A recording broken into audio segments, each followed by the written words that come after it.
And boom, done. Who's ready? This one's for all you naughty friends out there. You guys get the Grinch one. For this delicious recipe, you'll need 3 cups of all-purpose flour, 3 tablespoons of sugar, 1 teaspoon of salt, 1 tablespoon of baking powder, 3 tablespoons of butter, 1 tablespoon of vanilla, 1.5 cups of milk, vanilla ice cream, whipped cream, strawberries or your choice of fruit, and some oil for frying. Let's start by adding 3 cups of flour to our mixing bowl. Baking powder. She said it right. Oh my god. You guys, give me the clapping emoji for this one. I said it right today. Add your salt, sugar. With your whisk attachment, you're going to go ahead and combine all your ingredients. Once you've successfully combined your ingredients, you're going to start adding your butter. All the ingredients that we're using today are room temperature. And now we're just going to mix until our butter is well incorporated into our flour.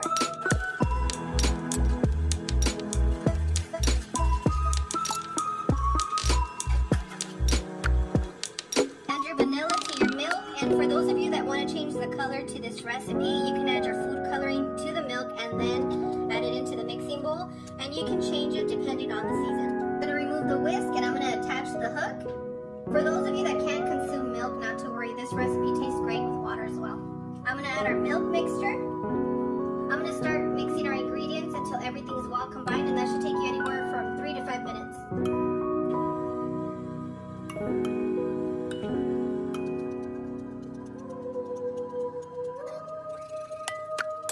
And once your dough is nice and soft, you're going to remove it from your hook.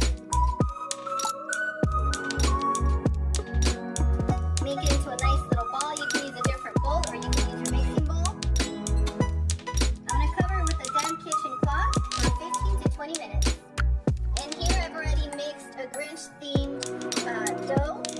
And to get this green color, I pretty much needed a little bit more than half of the little bottle.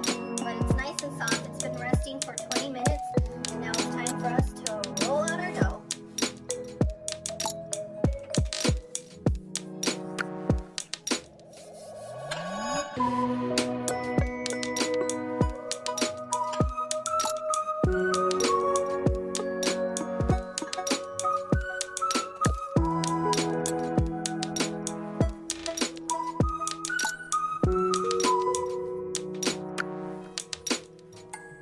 Have a busy house today. As you can see, this dough is super easy to move around if you need to. And to cut out each piece, I'm going to use a small tart mold, and I really like it because it gives me beautiful ridges once we fry them.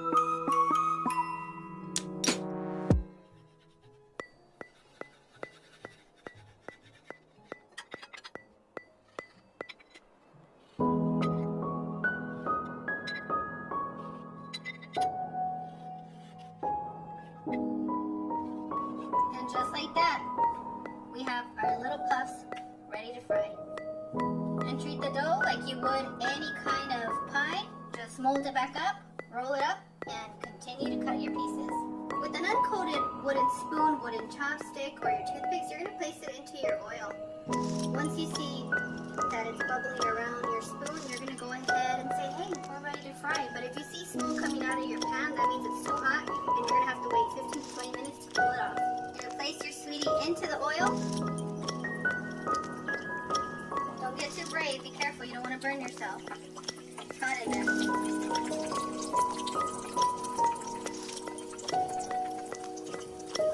And we're going to fry them 1.5 minutes on each side. So anywhere from 2 to 3 minutes, you should have a perfectly fried sweetie.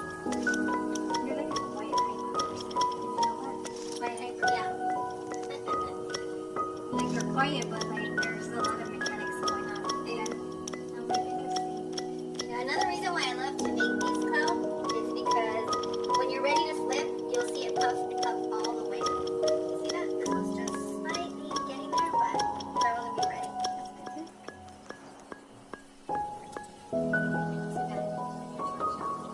Yeah, for those of you having your Ninja Turtle birthday parties, here you go. Or in my case, my son's been obsessed with the Grinch this year, so that's why I'm making these. So once that other side got a good fry, about 30-45 seconds, I give it another flip and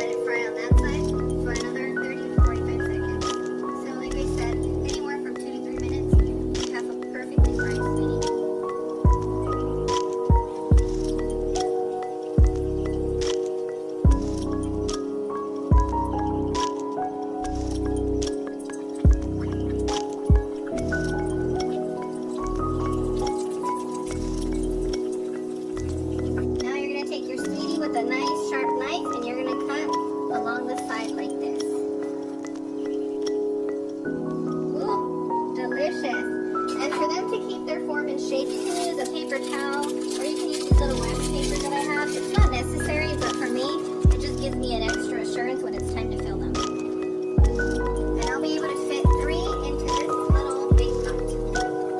It really is little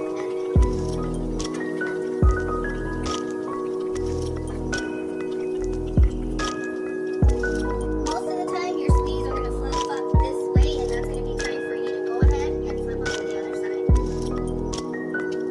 If your oil is really hot, you're going to notice that they're going to get a little bit more golden, and if it's just at the right temperature, they're going to be a lighter golden color. Either way, they're going to be equally as delicious.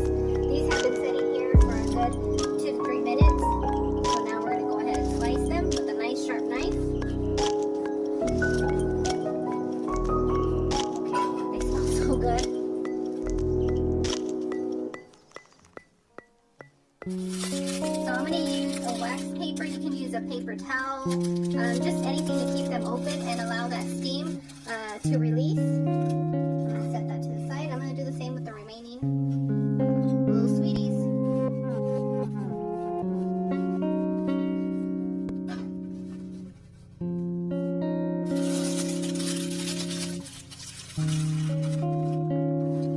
And beware, because this is going to get your neighbors to come knock at your door and ask you, what smells so sweet and delicious? And then you can just hand them over a little sweetie. So yummy. You know, be good to thy neighbor, they say. And that's what I'm working on.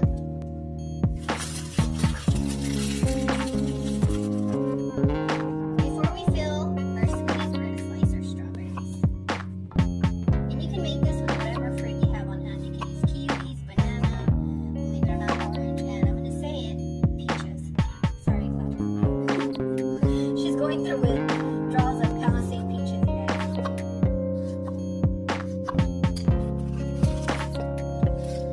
I like to use the party-sized cups of ice cream because it's just easy for me to scoop it out. Just boom, boom. Place your ice cream inside your sweetie. Take your desired amount of whipped cream. You're going to add your slices of fresh strawberries to the side.